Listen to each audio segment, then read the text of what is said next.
Bonjour à tous.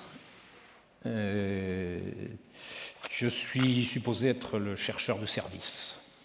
Donc effectivement, vous savez, nous sommes considérés comme étant des experts des contenus, puisqu'on fait des productions, des publications, etc.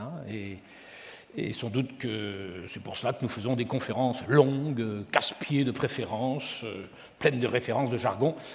Bon, il est encore temps de partir, si vous voulez. En fait, souvent, on fait comme si, quand on publie quelque chose, ça devait être c'est quelque chose qui, effectivement, devait suffire à mettre en évidence la puissance, la qualité de l'auteur, vous savez. En réalité, on oublie de parler de tous les réseaux, puisque c'est des communautés de recherche. On oublie aussi de parler des influences que l'on a, et vous verrez que tous ces termes vont revenir dans ma présentation. Et puis on ignore en réalité à quel point un bon contenu, une bonne recherche, un bon article, ça finit par vivre de sa propre vie. Et ce terme-là, je vais le réutiliser aussi quand on va parler de contenu, exactement de la même façon pour toutes les stratégies marketing qu'on peut avoir.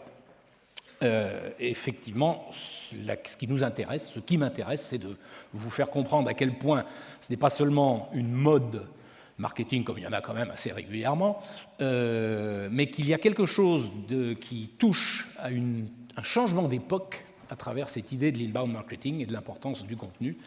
C'est une époque, ce que j'appelle une époque de quantification, une nouvelle époque de quantification, du coup une nouvelle époque de sciences sociales aussi et de marketing research. Et c'est important de vous faire comprendre, j'espère arriver à vous faire comprendre que nous ne sommes pas dans un petit coin, dans une petite niche et dans une petite idée, mais seulement en réalité dans une vraie transformation importante. Alors, la première époque dont je veux parler, eh bien, vous la connaissez évidemment, vous y avez été sans doute formés les uns et les autres, c'est celle des segmentations de marché, où on découpe, on classifie, on catégorise, on produit des clusters qui sont sociodémographiques, comme ici, mais qui peuvent être aussi plus poétiques ou plus comportementaux, d'une certaine façon. Mais en réalité, quelles sont les conditions de possibilité de tout cela? Comment est-ce que tout cela a été possible et comment tout ce travail de segmentation, qui continue à fonctionner, qu'on fait tous les jours, effectivement, comment est-il possible? Eh bien, je lance ma machine à remonter le temps. Bon, là, elle est peut-être remontée un peu loin, mais vous voyez, elle est remontée en 1890. Et c'est cette date que je prendrai comme marqueur de la première époque de quantification, qui, en réalité, fait référence à la machine de Hollerith. C'est quelque chose, une histoire que vous connaissez peut-être, puisqu'en 1890, le recensement américain de 1880 n'était pas encore terminé, et il a donc fallu faire appel il y a eu un appel, le Bureau of Census a lancé un appel d'offres pour obtenir des offres de machines qui permettraient d'avancer plus rapidement dans le traitement quantitatif de toutes ces données. Et c'est Hollerith qui avait déjà déposé un brevet, qui a répondu effectivement avec sa machine mécanographique, avec des cartes perforées. Je n'ai pas résisté au plaisir de vous donner cette petite nostalgie pour les plus âgés, il n'y en a plus beaucoup maintenant. Donc voilà. Et ces machines, je vous le signale quand même, sont quand même devenues IBM en 1924. Alors pourquoi est-ce que cette date est importante ? En réalité, c'est le moment que je considère comme un moment clé où la quantification de la société a commencé de façon industrielle.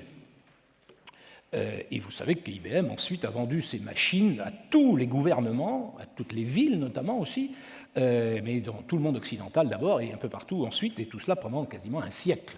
Donc ce n'est pas rien, c'est quelque chose qui a forgé notre façon de penser et de gouverner à la fois la totalité qu'on appelait effectivement cette société.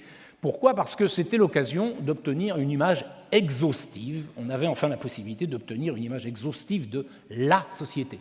Certes, on pouvait parler de la société avant avec divers types d'enquêtes, mais là, on avait la société.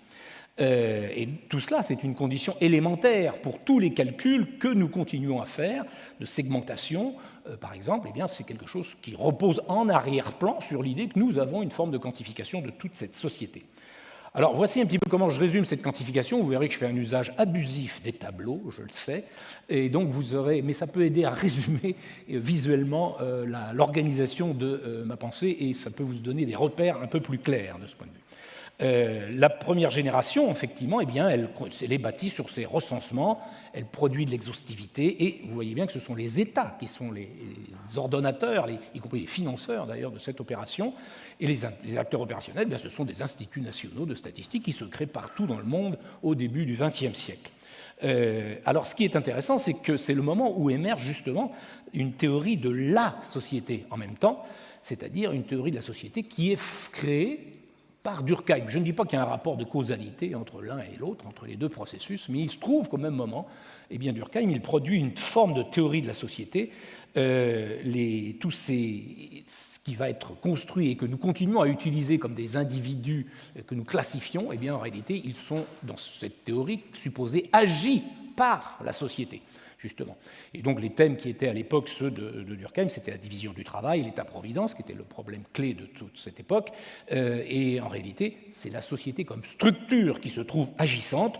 Tout ce que nous utilisons comme les catégories sociodémographiques en général, les CSP puis les PCS, et tous les raffinements que l'on peut trouver en segments, eh bien, effectivement, c'est quelque chose que nous continuons à bâtir sur cette idée qu'il y a une forme d'influence, mais lourde, des structures sur nos comportements, et c'est pour ça qu'on peut se permettre de regrouper des individus dans des catégories comme cela.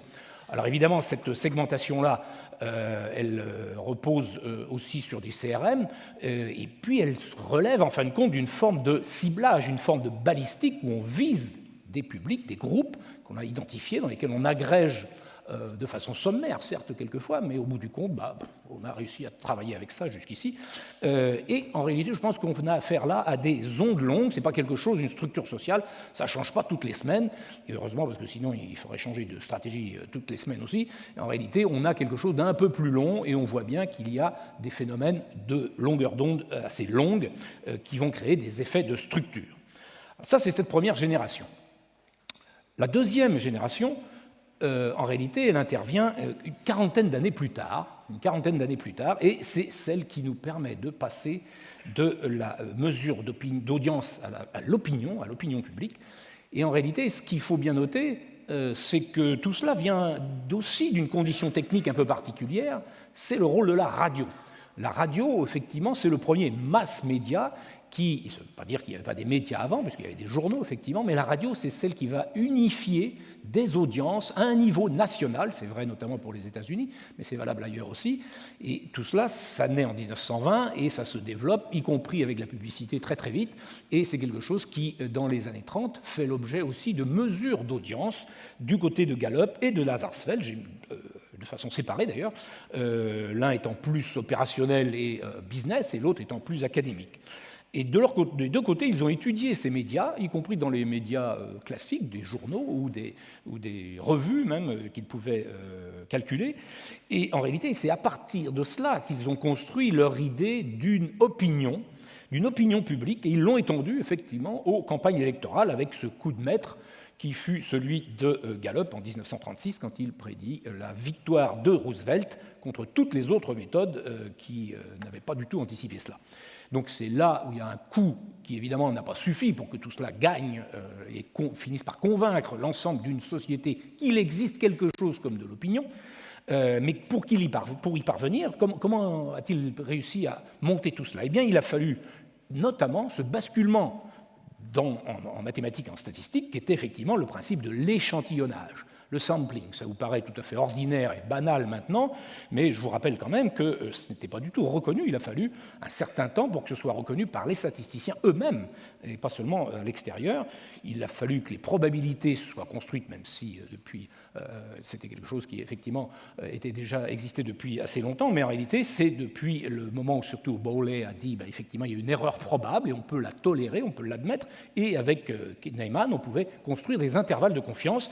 Tout cela, ce sont les conditions qu'il a fallu construire pour produire quoi? Pour produire de la représentativité. Alors évidemment, vous voyez bien qu'elle suppose cette exhaustivité, et puis après de la représentativité. Vous voyez bien qu'on est en train de manipuler des entités différentes. Il suffit d'avoir ce petit échantillon pour parler au nom de la société, certes, mais surtout au nom d'autre chose, au nom de l'opinion que toutes ces expressions individuelles constituent par leur assemblage, par leur agrégation réalisée par les sondages. Et donc c'est l'émergence des instituts de sondage, effectivement, à ce moment-là. Donc cette opinion publique, effectivement, elle finit par exister, elle finit maintenant par être considérée comme allant de soi, pas seulement chez les professionnels, mais dans le grand public, puisqu'après tout, elle a été bien construite, ça a mis du temps, et c'est encore contesté, bien entendu, toutes les méthodes de sondage, mais on finit par considérer qu'après tout, il y a bien quelque chose comme de l'opinion publique. En réalité, il est assez facile de démonter toutes les procédures, mais quand on réussit à faire quelque chose qui donne un accès et qui fait exister quelque chose comme ça, il faut aussi l'admettre et considérer qu'il y a là un nouvel âge de quantification qui a un statut à part et qui nous permet d'accéder à des expressions individuelles en les agrégeant d'une façon particulière. Et vous connaissez ça, bien entendu, c'est grâce au téléphone, aux réseaux numériques, aux bases de données, etc. On peut donc multiplier ces opérations. Là, on repose à chaque fois sur des préférences exprimées qui vont être agrégées en opinion publique, qui donc va être différente de la société, parce que ce n'est pas du tout les mêmes sources. Les unes reposent sur des registres, etc. Là, elles reposent sur des expressions individuelles qui sont collectées à travers ce type de dispositif éventuellement. Donc on est dans une deuxième génération qui, par analogie, va effectivement avoir les mêmes principes de fonctionnement, mais qui alignent donc les mêmes médiations. À travers le sondage, eh bien, on obtient de la représentativité et on s'appuie là, on voit bien, non plus sur les États, mais sur les masses médias en général, même si en arrière-plan, vous savez bien qu'il y a la publicité qui finance aussi ces masses médias et qui est un enjeu important puisque les études de marketing émergent aussi au même moment. Et donc, on a des instituts de sondage qui ne sont pas tout à fait la même chose. De fait, toute cette opération-là va créer une forme de nouvelle entité agissante qui est l'opinion publique. Est-ce que ça invalide ce qui s'est passé auparavant? Est-ce que ça invalide la puissance et la force d'agir, la puissance d'agir ce qu'on appelle une agency dans nos terminologies un peu savantes, de la structure sociale? Non, évidemment, mais c'est autre chose, on accède à autre chose, à d'autres types de phénomènes. Et ces types de phénomènes, effectivement, ils ont une longueur d'onde un peu différente. Ils reposent avant tout sur ces préférences individuelles, sur ces choix, ces stratégies. Évidemment, les formes sémiotiques sont différentes. Vous savez bien qu'on a des diagrammes, par exemple, des choses comme cela.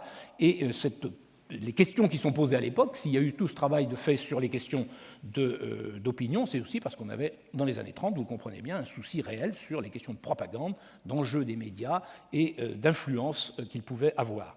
Donc, toutes ces questions-là ont évolué, en réalité, dans les opérations que l'on connaît bien, en classant des groupes qui vont être aussi, à partir d'analyses fonctionnelles de correspondance ou d'autres, à partir de n'importe quel item, on peut arriver à faire des groupes qui collectent les expressions des individus, non plus sur la base seulement de leurs propriétés sociodémographiques, mais aussi sur des expressions et des attitudes qui vont devenir donc cruciales pour constituer des cibles éventuellement, mais on n'est plus tout à fait dans les mêmes stratégies.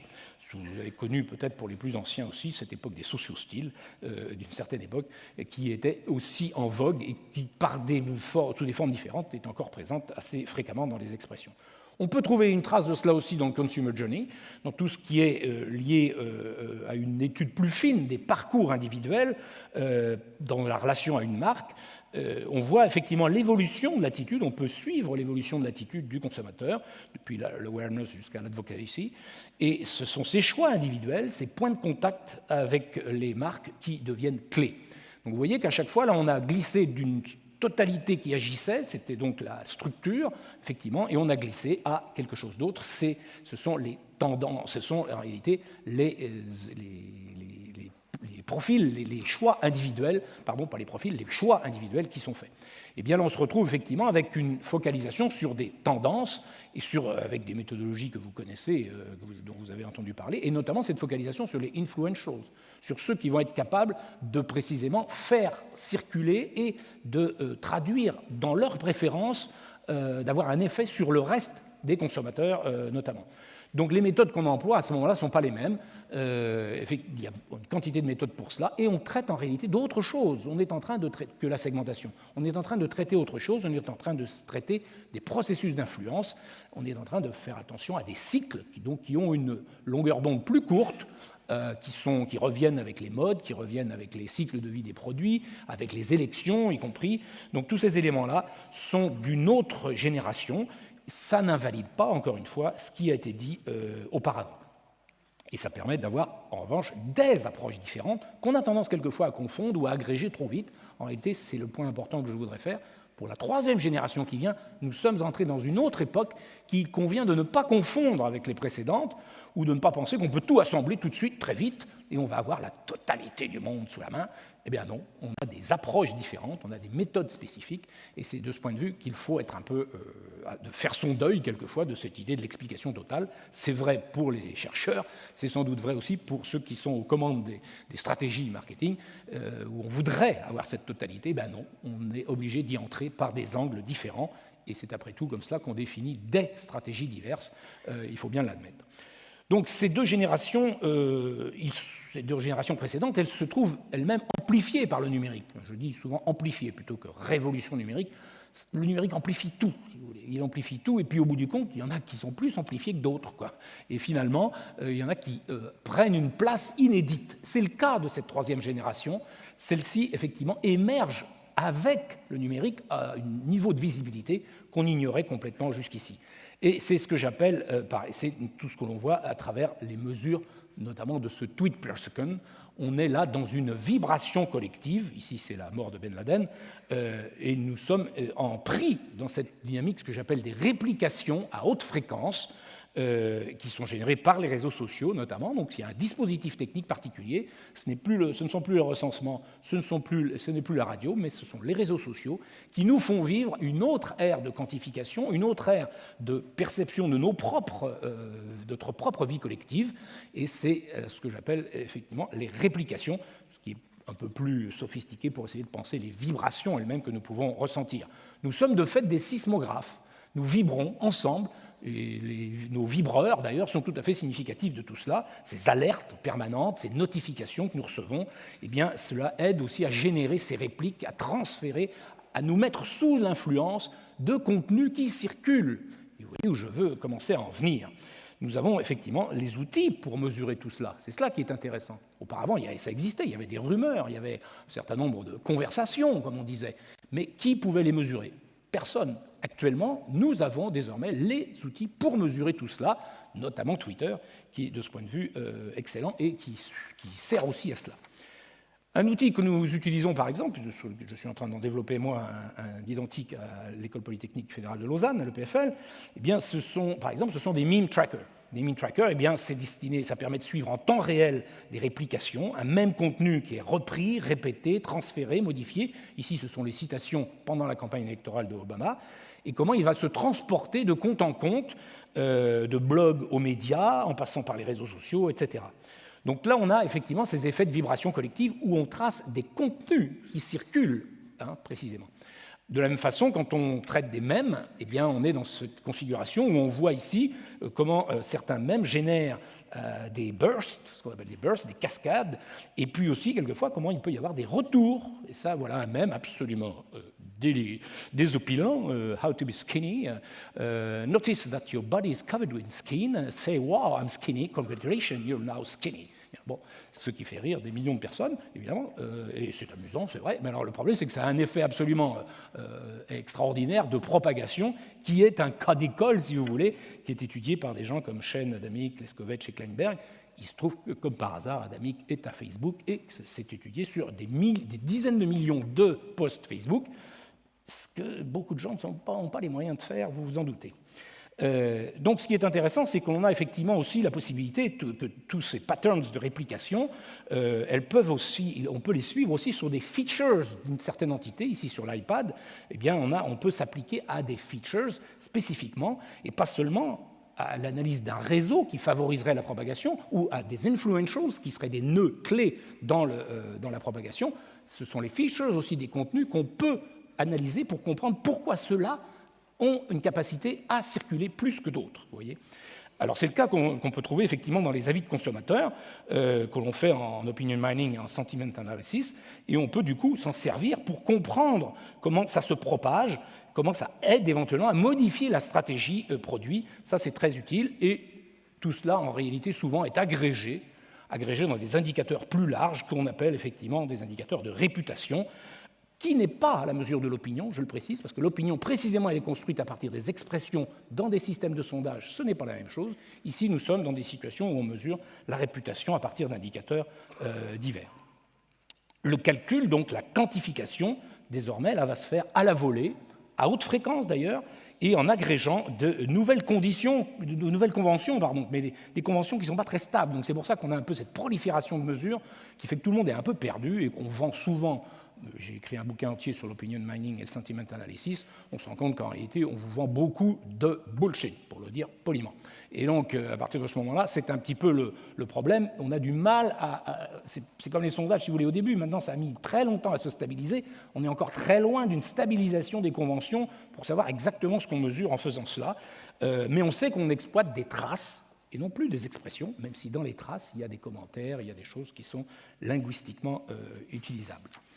Alors donc, cette troisième génération, qu'est-ce qu'elle introduit? Elle introduit en réalité une autre qualité des données. On parlait jusqu'ici d'exhaustivité et de représentativité.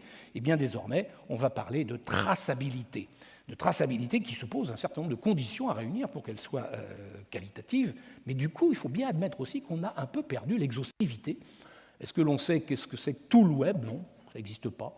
Est-ce qu'on sait quelle est la représentativité des comptes que l'on suit sur Twitter? Non, on ne le sait pas. On peut toujours essayer de retrouver ça. Il y a des collègues qui passent leur temps à essayer de reconstruire ça, mais en réalité, c'est quand même un autre monde de quantification, une autre histoire, et il faut l'admettre, on gagne quelque chose, mais on perd autre chose. Ce qui veut dire qu'il faut effectivement reprendre chaque génération et chaque méthode pour ce qu'elle vaut, et non pas prétendre tout assembler trop vite.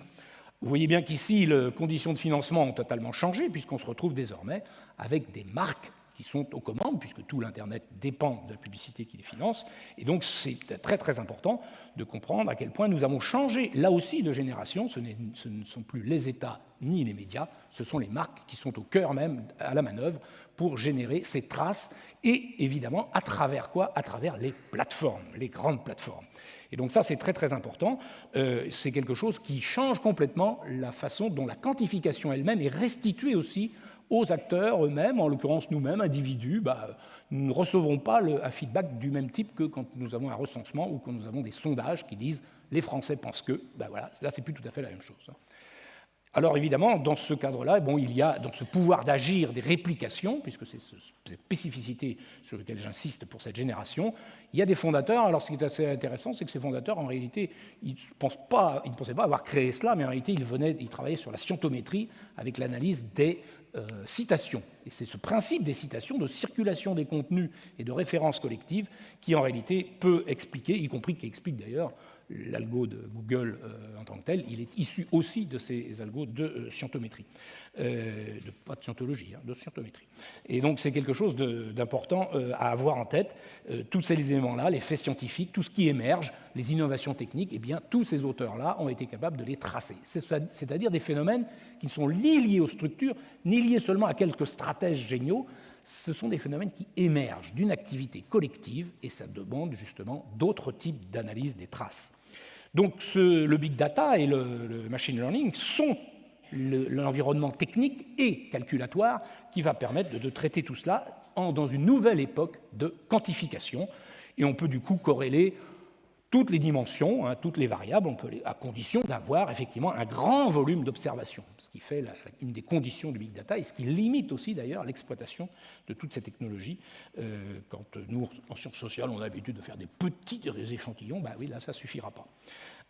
Mais ce qui est important, c'est de comprendre que dans cette opération, ce qui agit, eh bien, ce sont les idées, les contenus, les indices, tout ce qui circule, et tout cela qui nous fait réagir. C'est-à-dire que nous ne sommes plus aux commandes d'une certaine façon, et là c'est un peu je prends le contre-pied de ce qui a été dit dans la conférence précédente, c'est-à-dire l'acheteur n'est pas aux commandes, il est aussi aux commandes, à certains moments, pour certaines parties bien entendu, mais là en l'occurrence nous finissons par être agis par ces contenus, et c'est cette hypothèse-là qui, à mon avis, doit nous guider pour comprendre ce qui est en jeu actuellement dans tous les phénomènes de viralité d'une part, ou de propagation mémétique d'un contenu. Et une fois qu'on a dit ça, eh bien, il ne faut pas oublier que précisément, toutes ces mesures, elles dépendent largement des plateformes. Les plateformes qu'on dit GAFA, auxquelles je rajoute Microsoft depuis qu'il a acheté LinkedIn, il n'était pas plateforme avant, il est devenu plateforme, et vous voyez la force de LinkedIn et de la façon dont il se développe désormais, et Twitter, avec sa faiblesse capitalistique, j'allais dire, mais en même temps son effet social absolument majeur de ce point de vue-là. Autant, effectivement, les recensements auparavant dépendaient des États, autant les sondages pouvaient dépendre effectivement des instituts de sondage et des médias. En réalité, cette collecte de traces, désormais, elle dépend totalement de ces plateformes puissantes, donc qui, elles, vont les créer d'une certaine façon, puisque ce sont leurs indicateurs. Un like, ça n'existe pas en dehors de Facebook. Ben, ce sont elles qui les créent, ce sont elles qui les captent, ce sont elles aussi qui les commercialisent, comme vous le savez bien, mais aussi celles qui les analysent, qui ont les capacités d'analyse. C'est pour ça que j'évoquais ça tout à l'heure avec les auteurs de Facebook. C'est-à-dire qu'il n'y a, comme ils nous empêchent d'y accéder en tant que chercheurs, donc ils sont effectivement les seuls à avoir réellement la capacité à traiter ça avec les techniques les plus puissantes en machine learning. Mais qui a une responsabilité éditoriale? Personne. Vous savez, tous les débats qu'on a actuellement, c'est toujours les autres. Et Facebook, d'ailleurs, a fait marche arrière. Il est en train de refuser d'être un média, en assumant les responsabilités éditoriales, pour revenir à ses fonctions de réseau social. C'est le diagnostic que je fais du mouvement de Zuckerberg au début de l'année. Donc cette évolution-là, elle est quand même importante. Je passe sur... Non, je voulais juste en profiter pour vous donner aussi un aperçu de la façon dont les générations que j'évoque là, eh bien, elles sont mises en œuvre différemment selon les plateformes. Il y a une forme de division du travail, j'allais dire, entre les plateformes. Google et Facebook, en réalité, ce sont des plateformes qui vont capter toutes vos traces d'identité et qui sont en train de devenir notre état civil numérique. Imaginez un peu les conséquences. C'est-à-dire c'est eux qui agrègent tout un tas de données les plus fiables du point de vue même de ce qu'on pourrait imaginer dans un état civil, et avec tous les comptes et l'environnement qui existent, toutes les applications qui peuvent exister. Et de fait, quand on commence à accepter de se connecter ailleurs avec un compte Facebook ou avec un compte Google, eh bien, on se retrouve dans cette logique-là, c'est-à-dire qu'on utilise le passeport Google ou Facebook pour se connecter ailleurs. Et ça, c'est considérable comme évolution. Du coup, c'est eux qui savent nous positionner dans une structure sociale d'une certaine façon. Microsoft le fait aussi dans notre réseau professionnel, etc. Ce n'est pas la même chose qu'Apple et Amazon de ce point de vue, parce qu'Apple et Amazon, ils se focalisent beaucoup plus sur les goûts, sur les préférences, et ils savent du coup nous attacher à des influences diverses et nous relier à des communautés et nous faire les recommandations qui vont bien avec cela. On a évoqué tout à l'heure Spotify, etc. Donc les plus petites plateformes font aussi la même chose et ils n'ont pas forcément besoin d'avoir l'ensemble de nos données à caractère sociodémographique. Ce n'est pas très grave, ce sont les goûts qui comptent. Évidemment, du point de vue des marques, c'est très très important. Quelquefois, c'est peut-être plus important ou plus monétisable, j'allais dire. Mais il n'empêche que c'est quelque chose où il y a une division du travail. On est plutôt dans la deuxième génération, celle qui repose sur nos préférences, sur nos goûts, sur nos stratégies, etc. Et puis le dernier, Twitter, eh bien, il capte les traces à haute fréquence, il capte les réplications, il les génère même. En seul fait de créer le bouton retweet en 2011, eh bien, on crée une machine à réplication, une machine à viralité qui est absolument phénoménale et qui a des effets d'ailleurs, y compris politiques, vous le voyez bien désormais, quoi. Tout cela génère, si vous voulez, un climat, du point de vue de Twitter, un climat attentionnel particulier, puisque nous sommes bien dans l'économie de l'attention. Quand on parle d'inbound marketing, il faut toujours garder ça en tête, c'est quand même que du coup, c'est l'attention que nous cherchons à capter. Et il y a une compétition féroce pour cette attention, et il y a des types d'attention. Celle que Twitter capte, effectivement, c'est celle qui est basée sur ce régime, ce que j'appelle le régime de l'alerte, c'est-à-dire cette réactivité permanente où on aime, y compris on aime ça, cette urgence dans laquelle nous sommes, eh bien oui, nous aimons pouvoir être alertés et avoir l'impression d'être en prise sur le mouvement du monde, etc. C'est quelquefois un peu contradictoire avec les stratégies d'inbound marketing, qui effectivement vont plutôt insister sur la qualité du contenu et sur l'attractivité qui lui est propre. Et pourtant, cette viralité-là, effectivement, vous allez voir, a un lien aussi pour faire en sorte que ces contenus nous traversent, nous consommateurs, j'allais dire, et donc à partir de ce moment-là, il y a une correspondance avec cette troisième génération. Alors du point de vue du marketing research, effectivement, en troisième génération, eh bien, on voit bien qu'on s'est focalisé beaucoup actuellement sur la réputation, sur les marques et les communautés qu'on peut animer autour, avec toutes les technologies du social listening, qui va donc se focaliser sur le suivi de ces réputations, sur cette réactivité qui est permise par toutes ces plateformes. Et en réalité, c'est quelque chose qui nous situe dans une une longueur d'onde très différente. Nous sommes bien dans la haute fréquence. Hein, et ça ne disqualifie pas les autres, évidemment. Ça a tendance à les occulter quelquefois, ou ça occupe notre attention tellement qu'on oublie qu'il y a aussi d'autres phénomènes. Et il ne faut pas non plus prétendre expliquer des phénomènes de transformation de longue durée avec des phénomènes de haute fréquence. Il ne faut pas tout mélanger.